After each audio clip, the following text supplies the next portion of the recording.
ভুম ভুম ভুম। এই গাড়ি দিয়ে খেলতে অনেক ভালো লাগতাছে। ইয়ে আয় হাইরে অনেক মাথা ব্যথা করতেছে, একটু মলম দিয়ে নেই। যাই এখন ঘরের কাজগুলো করে নেই। ঘরের কাজ তাড়াতাড়ি সেরে রান্না করতে হবে। আরে বাপ অনেক ব্যথা করতেছে। বান্টি বান্টি, হ্যাঁ এই দেখ আমি গাড়ি কিনে এনেছি।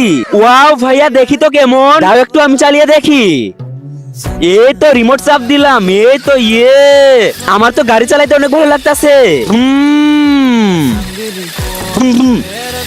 হ্যাঁ বান্টি দূরে যে খেলতে পারোস না, ওখানে যা।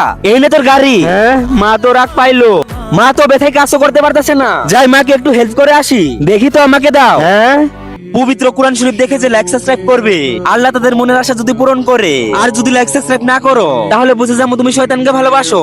আর কমেন্টে আল্লাহু আকবার লিখে যাও। তোমার তো শরীর ভালো না, তুমি কাজ করতেছো কেন? মা তুমি খালি দেখতে থাকো আমি কি করি। এই গাড়িতে তৈলিটা বেঁধে নেই, এখন গাড়িটা স্টার্ট দিয়ে দে। এই তো কিভাবে সাফ হইতাছে, এখন গাড়ি দিয়ে ঘর সাফ করে ফেলবো। যাও মা তুমি শুয়ে থাকো, আমি ঘর মুছা সাফ করে বাইরে যাবো। তোর তো অনেক বুদ্ধি।